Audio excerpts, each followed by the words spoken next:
Hello everyone. हाँ भाई, आज हम एक टॉपिक लेंगे, मॉल कॉन्सेप्ट, जिसे हिंदी में मॉल संकल्पना या मॉल अवधारणा कहा जाता है। देखिए, वैसे ये टॉपिक वेरी सिंपल टॉपिक है, लेकिन इसको ना इस तरीके से यदि पढ़ाया जाए, जो भी आप लोग अभी देखेंगे, तो ना काफ़ी इजी टॉपिक है ये। क्लास 9th में भी है, हालांकि प्रेजेंट में सिलेबस इसको हटा दिया गया है, 11th में ये चलता है और वेरी इंपॉर्टेंट टॉपिक है, सिंपल सा टॉपिक है। तो आइए आज अपन इसको डिस्कस करते हैं। टॉपिक है हमारा मॉल संकल्पना या मॉल अवधारणा, बोले तो मॉल कॉन्सेप्ट। ठीक है, तो पहले तो अपन ने इसकी कुछ बेसिक चीजें देख लेते हैं और फिर अपन चलेंगे सीधा इसका कि कैसे आपको क्वेश्चन सोल्व करने होते हैं इसके। देखिए, जो मॉल है इसको इंग्लिश में MOLE लिखा जाता है। ठीक है भाई, मॉल शब्द लैटिन भाषा के शब्द मोलस से बना है, जिसका अर्थ होता है ढेर। मोल शब्द लैटिन भाषा के शब्द मोलस से बना है, जिसका अर्थ होता है ढेर। अब जैसे ही आपने सुना ढेर, यानी ये एक निश्चित संख्या को बता रहे। भाई मुझे एक बताओ, जैसे यहाँ पे पुस्तकों का ढेर है, तो उस ढेर में तो कितनी भी पुस्तक हो सकती है, तो एक निश्चित संख्या को बताएगा ये मोल। अब कितनी निश्चित संख्या को बताएगा, उसके बारे में डिस्कस करने से पहले मैं आपको बता दूं कि जैसे आपने सुना ढेर, यानी ये निश्चित संख्या को बता रहे हैं। जैसे यानी मोल एक प्रकार की निश्चित संख्या को बताता है, कितनी को बताएगा वो आगे डिस्कस करेंगे। लेकिन इससे संबंधित देख लो, जैसे मैंने लिखा एक दर्जन, तो मैं किसकी बात करता हूं, मैं बात करता हूं 12। जैसे मैंने बोल दिया एक दर्जन पुस्तक यानी 12 पुस्तक, एक दर्जन केले यानी 12 केले। तो एक दर्जन सुनते ही आपके दिमाग पे संख्या 12 आ जाती है ना, कि 12 संख्या को डिनोट करेगा। एक सप्ताह यानी 7 दिन, एक शतक यानी 100, जैसे एक शतक मार दिया यानी 100 रन बना दिए। वैसे 1 किलो यानी 1000, जैसे 1 किलो वस्तु है यानी 1 किलोग्राम है यानी 1000 ग्राम है। जैसे एक शब्द होता है एक ग्रुस, उसका मतलब होता है 144 संख्या में, यानी एक ग्रुस पुस्तक है यानी 144 पुस्तक है। ठीक है, तो मोल का मतलब होता है ढेर। जैसे एक दर्जन का मतलब होता है 12, तो वैसे मोल का मतलब ढेर होता है। अब एक दर्जन का मतलब तो 12 होता है, लेकिन एक मोल का मतलब कितना होता है वो देखना। तो एक मोल का मतलब होता है 6.022 इंटू 10⁻23 कण। पहले कुछ बातें और देख लेते हैं कि मोल पदार्थ की एक निश्चित मात्रा को व्यक्त करता है। आपने देख लिया कि जैसे एक दर्जन निश्चित संख्या 12 को व्यक्त करता है, वैसे ही मोल पदार्थ की निश्चित संख्या को व्यक्त करता है। और जो मोल होता है ना, ये पदार्थ की मात्रा का ऐसा ही मात्रक होता है। हिंदी में इसको मोल लिखेंगे, लेकिन यदि आप लोग इसका प्रतीक लिखेंगे मोल का, तो MOL होता है, और वैसे मोल को MOL ही लिखते हैं, ध्यान रखिएगा भाई। ठीक है, तो एक मोल पदार्थ को आवोगाद्रो संख्या, जिसे हम Na या N0 के द्वारा व्यक्त किया जाता है, और एक मोल का मतलब इतना होता है। एक मोल बराबर 6.022 इंटू 10⁻23 का। यदि मैंने बोल दिया एक मोल परमाणु, तो इसका मतलब होता है 6.022 इंटू 10⁻23 परमाणु। यदि मैंने यहाँ पे लगा दिया अणु, एक मोल अणु, तो 6.022 इंटू 10⁻23 अणु। कुल मिला के आपने क्या सीखा है वो देख लीजिए एक बार वापिस सिंपल भाषा में, कि जो मोल शब्द है ना, एक लैटिन भाषा का शब्द है मोलस, उससे बना है और उसका मतलब होता है ढेर। अब मैंने बोला कि यहाँ पे पुस्तकों का ढेर है, तो ढेर में तो कितने भी पुस्तक हो सकती है, यानी जो मोल है ना वो एक संख्या को बताएगा, और वो भी एक निश्चित संख्या होगी। निश्चित संख्या का मतलब, जैसे मैंने बोल दिया एक दर्जन, तो मैं 12 की बात कर रहा हूं। मैंने बोला एक सप्ताह, तो मैं 7 की बात कर रहा हूं। मैंने बोला किलो, तो मैं 1000 की बात कर रहा हूं। मैंने बोला एक ग्रुस, तो मैं 144 की बात कर रहा हूं। यानी एक ग्रुस पुस्तक है यानी 144 पुस्तक है। तो वैसे ही मोल जो होता है ना, ये भी एक निश्चित संख्या को बताता है, और इसका मान होता है 6.022 इंटू 10⁻23। ठीक है भाई, ये इसका फिक्स मान होता है। आगे देखो, आगे देखना। तो कुल मिला के यदि आप लोग सब कुछ छोड़ो, मैं अपने एक सेल्फ ऑब्जर्वेशन बता रहा हूं कि मोल क्या है, जिससे आपके ना सारे सवाल भी सोल्व हो जाएंगे। सवाल के दो तरीके हैं, एक तरीका ये है, ये याद कर लेंगे तो भी आपका सवाल हो जाएगा, और ये सूत्र है, ये याद करेंगे तो भी सवाल हो जाएगा। तो सेल्फ ऑब्जर्वेशन क्या निकल के आता है कि किसी तत्व का एक परमाणु का मोलर द्रव्यमान, पहली बात तो सुन लेना भाई, एक तो होता है परमाणु भार या परमाणु द्रव्यमान, जो मैंने एक ट्रिक बना रखी है, आप लोग प्लेलिस्ट में जाना, केमिस्ट्री ट्रिक वीडियो, वहां पे आपको मिल जाएगी। एक होता है अणुभार, या बोले तो आणविक द्रव्यमान, या बोलो आणविक भार, या सूत्रिका द्रव्यमान, बात एक ही है। जैसे मैंने बोला हाइड्रोजन, हाइड्रोजन का परमाणु द्रव्यमान होता है 1 U, ठीक है। ये तो गया परमाणु द्रव्यमान या परमाणु भार। मेरे पास है जल, इसका मैंने बोला अब इसका निकलेगा आणविक भार, क्योंकि ये अणु है। तो इसका देखो हाइड्रोजन का 1 होता है, लेकिन यहाँ पे 2 हाइड्रोजन है तो 2 U, तो कितना हो जाएगा भाई, 2 U हो जाएगा।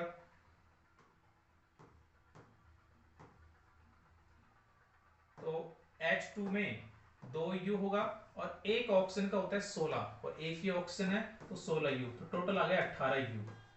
और एक होता है मोलर द्रव्यमान, उसमें कुछ नहीं करते हैं, ये जो U है ना, इसकी जगह ग्राम लगा देते हैं तो हो जाएगा 18 ग्राम। यानी जल का अणुभार तो होगा 18 U, और जल का मोलर द्रव्यमान होगा 18 ग्राम। कुछ नहीं करते हैं, U की जगह ग्राम इस्तेमाल करते हैं बस, ठीक है। आई थिंक ये चीज आपको समझ में आ गई होगी। अब देखो, किसी तत्व के एक परमाणु का मोलर द्रव्यमान 1 मोल के बराबर होता है। जैसे मैंने बोला सोडियम N, तो सोडियम का मोलर द्रव्यमान, सोडियम का जो परमाणु भार होता है वो होता है 23 U। यदि मैं इसको मोलर द्रव्यमान में लिखूंगा तो लिखूंगा 23 ग्राम। ये 1 मोल के बराबर है। पहली लाइन का मतलब ये है। क्या पहली लाइन का मतलब समझ में आ गया? किसी भी तत्व का जो एक परमाणु होता है उसका मोलर द्रव्यमान 1 मोल के बराबर होता है। आई थिंक ये बात आपकी समझ में आ गई होगी। सेकंड देखो, सेकंड लाइन क्या है, किसी तत्व के एक अणु का मोलर द्रव्यमान 1 मोल के बराबर होता है। एक शब्द होता है परमाणुकता, यानी कोई तत्व कितने अणुओं से मिलकर बना है। जैसे ओजोन ऑक्सीजन के 3 परमाणु से मिलकर बना है। अरे बना है कि नहीं बना है? जैसे मैंने बोला ऑक्सीजन, तो वो O2 होता है। परमाणुकता एक टॉपिक होता है जो मैंने सिखा रखा है, भाई आप लोग जाके चेकआउट कर सकते हैं। परमाणुकता का मतलब है कि कोई तत्व कितने अणुओं से मिलकर बना है। एक परमाणु हो सकता है, द्विपरमाणु हो सकता है, त्रिपरमाणु हो सकता है, चतुर्थ परमाणु हो सकता है, बहुपरमाणु हो सकता है। बहुपरमाणु का एग्जाम्पल होता है S8 सल्फर 8, चतुर्थ का होता है P4 फास्फोरस वाला, त्रिपरमाणु का होता है ओजोन, द्विपरमाणु जैसे ऑक्सीजन है, नाइट्रोजन है, ये चीजें। इसके अलावा जो हैलोजन तत्व होते हैं फ्लोरीन, क्लोरीन, ब्रोमीन, आयोडीन, ये भी द्विपरमाणु होते हैं। और एक परमाणु में कौन कौन आएंगे? जो अक्रिय गैसें होती है, helium, neon, argon, krypton, xenon, या जो धातु होती है अक्सर वो, ठीक है, वो सारी एक परमाणु होती है। तो किसी तत्व का एक अणु यानी कितने परमाणु से मिलकर बना है वो भी 1 मोल के बराबर होगा। जैसे मैंने लिखा ऑक्सीजन, तो ऑक्सीजन हमेशा O2 फॉर्म में होता है क्योंकि ऑक्सीजन होता है द्विपरमाणु। तो इसका जो भी मोलर द्रव्यमान होगा वो 1 मोल के बराबर होगा। अब आप लोग जानते हैं एक ऑक्सीजन का होता है 16 ग्राम मोलर द्रव्यमान, एक ऑक्सीजन का। F2 है तो जाएगा 32 ग्राम, तो 32 ग्राम हो गया 1 मोल के बराबर। क्या सेकंड लाइन आपको समझ में आ गई?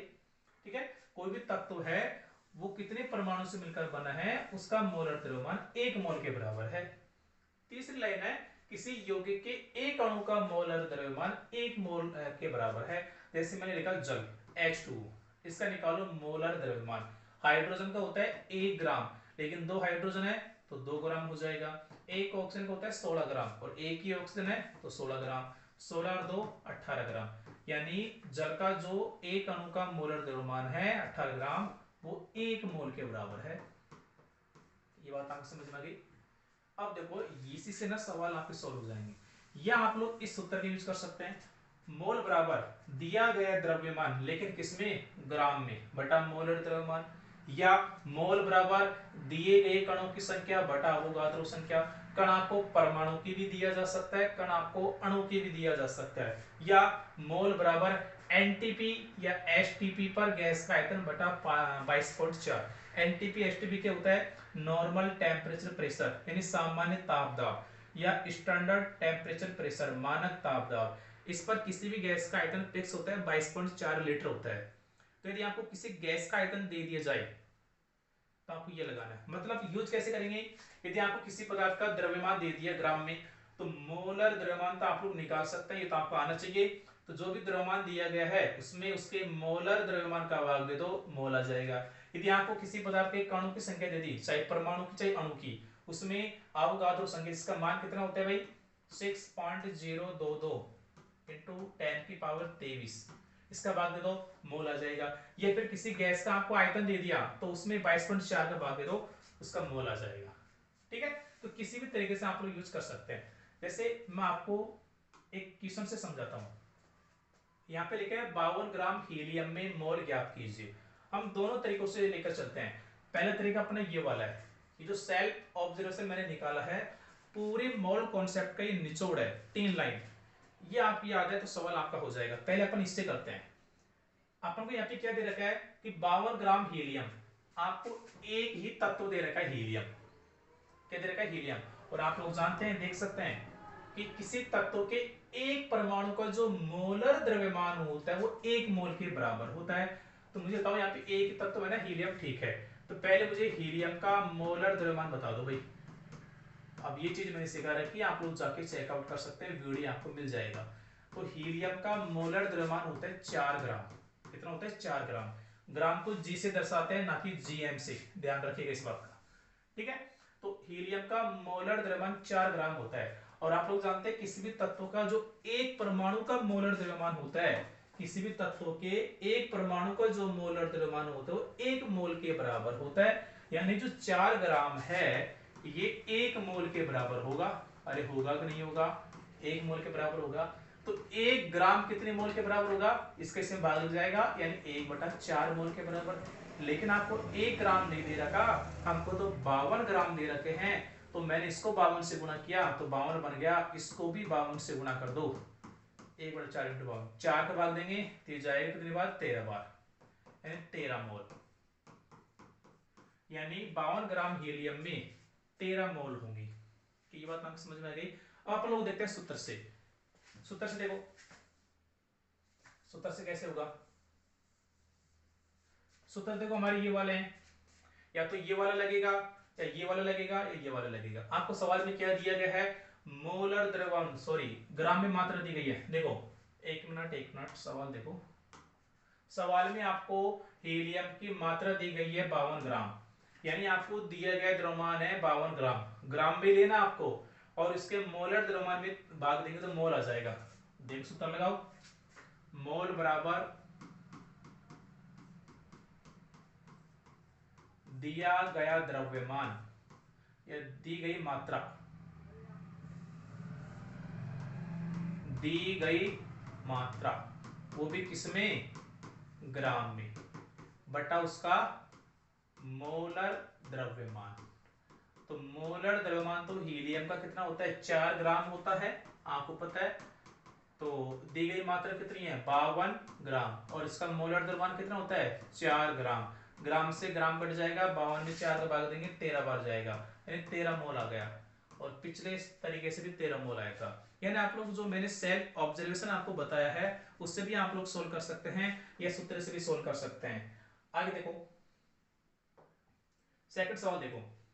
12.044 इंटू 10⁻23 हीलियम परमाणु की संख्या में, या हीलियम परमाणु संख्या कितनी मोल के बराबर है? यानी ये मुझे कण दे दिए, तो बताओ कितनी मोल के बराबर होगा। देखो, पहले अपन अपन अपने तरीके से करते हैं बिना सूत्र के। आपको पता है एक तत्व का जो परमाणु होता है ना, एक तत्व का कोई परमाणु, एक परमाणु है, उसका जो मोलर द्रव्यमान है वो 1 मोल के बराबर है। या कोई तत्व की जो परमाणुकता है वो भी 1 मोल के बराबर है, उसका मोलर द्रव्यमान। या कोई तत्व है, कोई यौगिक दे दिया, उसका जो मोलर द्रव्यमान है वो भी किसके बराबर है? 1 मोल के बराबर है। अरे है कि नहीं? तो अपन दोनों तरीके से करते हैं इसको, दोनों तरीके से सोल्व करेंगे। पहले अपन इसका अपना जो तरीका है उसे करते हैं। देखो, यहाँ पे आपने क्या लिखा है कि 1 मोल परमाणु इतने परमाणु के बराबर होगा, और आपको यहाँ पे परमाणु दे रखा है, यानी मैं यहाँ पे ये लिख सकता हूं कि 1 मोल, 1 मोल बराबर होता है 6.022 इंटू 10⁻23, लेकिन परमाणु दे दिया तो 1 मोल परमाणु बराबर 6.022 इंटू 10⁻23 परमाणु। अरे होंगे नहीं होंगे? अब आपको इतने परमाणु दे दिए, क्या मैं इसको देखो, ये मोल आपको संख्या निकालनी है, इतने परमाणु में इतने मोल होते हैं, इतने परमाणु में इतने मोल परमाणु होते हैं। यानी मैं इसको ऐसे लिख सकता हूँ 6.022 इंटू 10 की पावर 23 परमाणु बराबर 1 मोल लिख सकता हूँ ना।